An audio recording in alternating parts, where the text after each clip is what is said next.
और एक बड़ी खबर आ रही है लखनऊ से। गोमती नदी में कार गिर गई है और इस हादसे में कार पे सवार 2 लोगों की अफसोसनाक मौत की खबर आ रही है।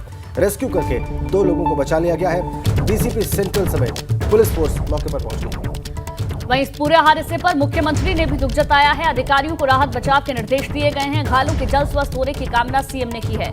बड़ा हादसा है, 2 लोगों की मौत की खबर, 2 को बचा लिया गया है। बड़ी जानकारी आपको दे दें, डीसीपी सेंट्रल समेत पुलिस फोर्स मौके पर पहुंची हुई है। मुख्यमंत्री के निर्देश के बाद अधिकारी भी मौके पर पहुंचे हैं और उसके बाद वहां पर जो भी राहत बचाव किया जा सकता है वो हो रहा है। गोमती नदी में कार गिरी है। कार में 4 लोग सवार थे, 2 की मौत की खबर, 2 की स्थिति गंभीर है। विवेक त्रिपाठी हमारे संवाददाता फोन लाइन पर जुड़ गए हैं लखनऊ से। विवेक, आपके पास इस हादसे के संबंध में और क्या सूचना है? बिल्कुल राजन, देखिए कल रात 9:30 बजे के आसपास की बात है। ये अभिषेक दुबे हैं जिनकी गाड़ी थी और ये विकास नगर में एक ब्यूटी पार्लर चलाते हैं जहां पर वो 2-3 कर्मचारी उनके साथ काम करते थे। इसमें नेपाल की एक महिला मीना कुमारी थी, ब्यूटी पार्लर की पार्टनर थी, और सीतापुर का रहने वाला दुष्यंत शुक्ला और मिर्जापुर का मुन्नू, 4 लोग थे। और ये कुत्ता टहलाने रोज जाते थे रात को। कल रात चूंकि कोहरा ज्यादा था और ओस भी गिर रही थी, तो गोमती रिवर फ्रंट का जो किनारे का हिस्सा है वहां पर पत्थर ऐसे हैं कि अगर कोई भी बहुत ज्यादा ओस होती है तो स्लिपरी हो जाता है, यानी फिसलने वाला हो जाता है। और रात कोहरे की वजह से कुछ दिख नहीं रहा था।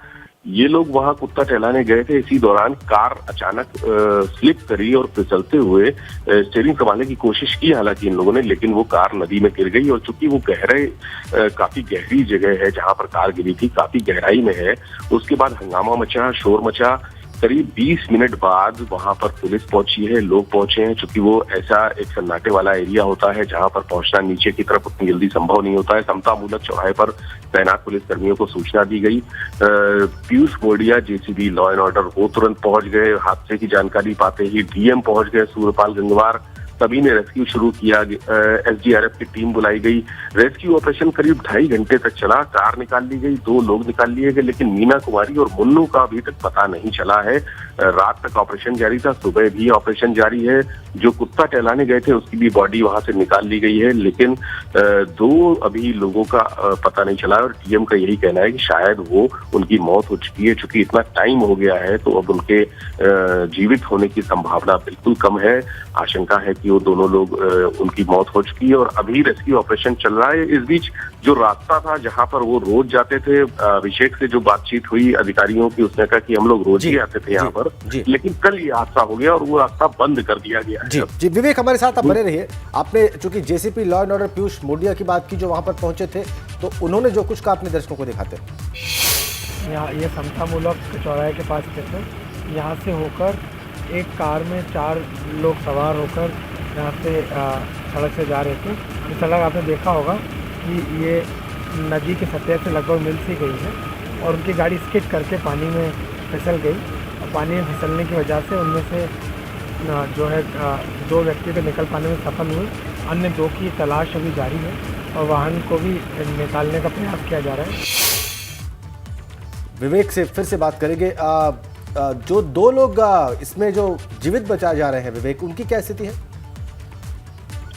देखिए राजन, दोनों स्वस्थ हैं। उनको रात में पानी से जब निकाला गया है उसके बाद चूंकि कार से बाहर निकलने में कामयाब हो गए थे दोनों, और दरवाजे जब कार गिरी है अंदर पानी में गई है, गहरी जगह थी, दरवाजे खुल गए, तो दोनों अभिषेक निकल आए थे बाहर और उनका साथी निकल आया था दुष्यंत कुमार। जबकि मीना कुमारी जो इनके अभिषेक के ब्यूटी पार्लर में पार्टनर है एक तरह से, और वहां काम करने वाला मुन्नू, ये दोनों नहीं निकले। जब कार निकाली गई, बाहर निकाली गई करीब 2-2.5 घंटे के रेस्क्यू के बाद, उसके बाद भी ये लोग नहीं अंदर थे। तो ये माना जा रहा है कि नीचे चूंकि मलबा और गाद काफी अंदर जमी हुई है, तो वहां झाड़ियां भी हैं अंदर पानी में, तो उसमें फंसे होने की आशंका थी।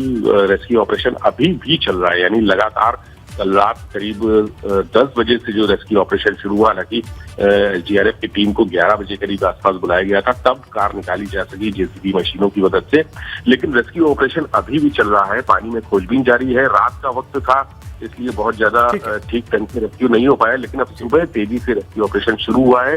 और ये उम्मीद है कि थोड़ी देर में जो एरिया है, जो कवर करने वाला एरिया था, उसका दायरा भी बढ़ा दिया गया है। अब गोमती नदी में जो आसपास का पूरा एरिया है वहां पर रेस्क्यू शुरू होता है, तो संभावना है कि अभी कुछ देर में इनकी दोनों की जो शव है वो निकाले जा सकते हैं नदी से। और इस बीच वहाँ लोगों के आवागमन पर पूरी तरह से प्रतिबंध कर दिया गया है। रिवर फ्रंट का जो इलाका यानी जहाँ ये लोग जाते थे और भी लोग आते हैं, उसको फिलहाल रोक दिया गया है। लाल पट्टियां लगा दी गई हैं और प्रतिबंधित कर दिया गया है। जब इस तरह से रेस्क्यू ऑपरेशन चल रहा है तो उसके लिए ये व्यवस्थाएं करनी पड़ी होंगी। प्लॉट में आगजनी के मामले में इरफान सोलंकी के करीबियों पर शिकंजा कसता जा रहा है। पुलिस ने सपा विधायक के 3 करीबियों को उठा लिया है और तीनों आगजनी के वक्त इरफान के साथ ही मौजूद थे, ऐसा कहना है पुलिस का।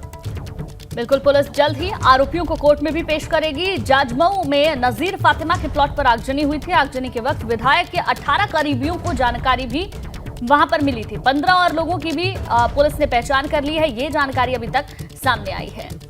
बड़ी अपडेट, 18 करीबियों की पुलिस को जानकारी मिली, 15 और लोगों की भी पुलिस ने पहचान कर ली है और कुछ करीबियों को उठा लिया है पुलिस ने।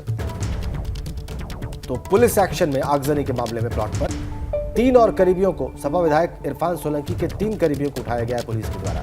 तीनों ही आगजनी के वक्त इरफान के साथ मौजूद थे, यह कहना है पुलिस का। ये बड़ी और ताज़ा अपडेट कानपुर से। और आप देखिए कि इसी बीच में आज ही इरफान सोलंकी को कानपुर से महाराजगंज जेल शिफ्ट किया जा रहा है और ये प्रक्रिया दोपहर तक हो जाएगी और इसके पीछे हवाला दिया गया है सुरक्षा का। इस बीच में इरफान सोलंकी के 3 करीबियों को पुलिस ने उठा लिया है। जाजमऊ थाना इलाके में नजीर फातिमा के प्लॉट में आगजनी हुई थी। पुलिस का यह कहना है कि जिन 3 लोगों को उठाया गया है वो इरफान सोलंकी के साथ थे आगजनी के दौरान।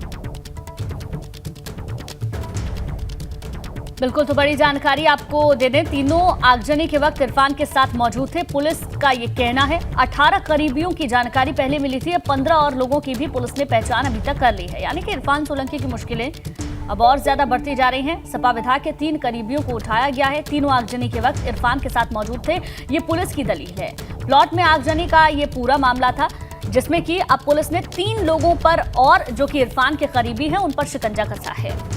रतीश त्रिवेदी इस वक्त हमारे संवाददाता कानपुर से हमारे साथ जुड़ चुके हैं फोन लाइन पर। रतीश, इन 3 लोगों के बारे में बताइए, जिन लोगों की पहचान पुलिस ने की है उनके बारे में भी बताइए। देखिए, 8 नवंबर को जाजमऊ थाने में एक मुकदमा दर्ज किया गया था जिसमें इरफान सोलंकी और उनके भाई रिजवान सोलंकी पर प्लॉट में आगजनी करने का मामला दर्ज किया गया था।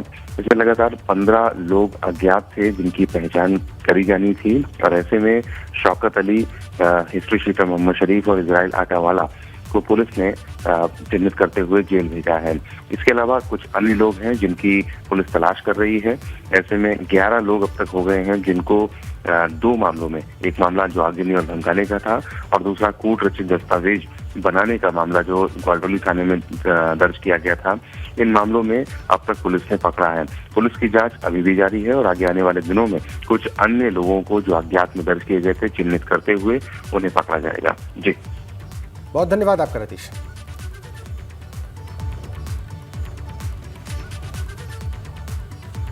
वहीं दिल्ली के दौरे पर है पुष्कर सिंह धामी। बड़ी जानकारी आपको दे दें, केंद्रीय मंत्री महेंद्र नाथ पांडे से आज मुलाकात करेंगे। प्रदेश में उद्योग और दूसरे मुद्दों पर भी बात की जाएगी। कुछ और केंद्रीय मंत्रियों से भी मुख्यमंत्री मुलाकात कर सकते हैं। राज्य के विकास के मुद्दे पर भी मुख्यमंत्री इन तमाम लोगों से चर्चा कर सकते हैं। तो दिल्ली के दौरे पर उत्तराखंड के मुख्यमंत्री पुष्कर सिंह धामी महेंद्र नाथ पांडे जो केंद्रीय मंत्री हैं उनसे मुलाकात करेंगे। प्रदेश में उद्योग और दूसरे मुद्दों पर बात करेंगे और इसके अलावा कुछ और केंद्रीय मंत्रियों से भी उनकी मुलाकात संभव है आज। राज्य में कैसे विकास हो, विकास की क्या योजना हो, उसमें केंद्र क्या मदद कर सकता है, इन सब पर बात करने के लिए मुख्यमंत्री पुष्कर सिंह धामी दिल्ली दौरे पर।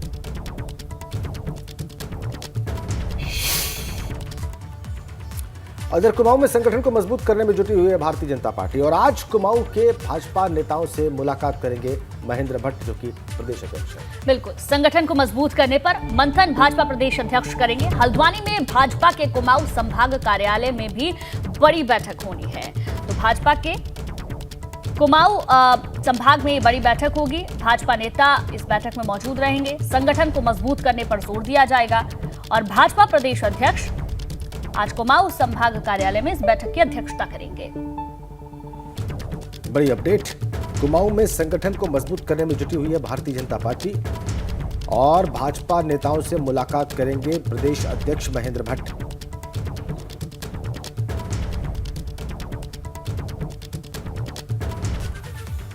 आगे बढ़ते हैं देहरादून से खबर, जहां अयोध्या में उत्तराखंड का गेस्ट हाउस बनाएगी धामी सरकार। राज्य सरकार ने यूपी के आवास विकास आयुक्त को एक पत्र लिखा है। अयोध्या में गेस्ट हाउस के लिए 1 एकड़ जमीन तलाशने का अनुरोध किया गया है।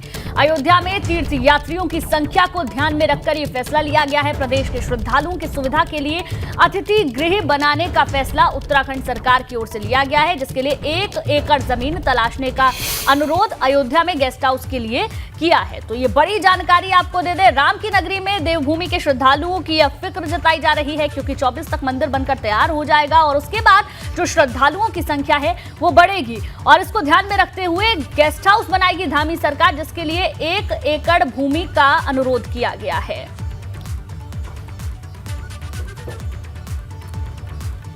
अब खबर देहरादून से है। वहां पर स्वास्थ्य सचिव आर राजेश कुमार ने कार्रवाई की है। पौड़ी में मरीजों तीमारदारों से बदसलूकी का मामला है। सतपुली सीएससी के चिकित्सा अधिकारी सस्पेंड कर दिए गए। 19 दिसंबर को नशे में डॉक्टर शिव कुमार ने वहां पर बदसलूकी की थी। मरीजों और तीमारदारों से यह बदसलूकी की गई थी। ये ताजा अपडेट, पौड़ी में मरीजों और तीमारदारों से जुड़ा मामला है। सतपुली सीएससी के चिकित्सा अधिकारी सस्पेंड कर दिए गए हैं। कार्रवाई की है स्वास्थ्य सचिव ने। 19 दिसंबर को नशे में डॉक्टर शिव कुमार ने बदसलूकी की थी। मरीजों और तीमारदारों से बदसलूकी की थी उन्होंने, और उसके बाद ये सस्पेंशन की कार्रवाई स्वास्थ्य सचिव के द्वारा।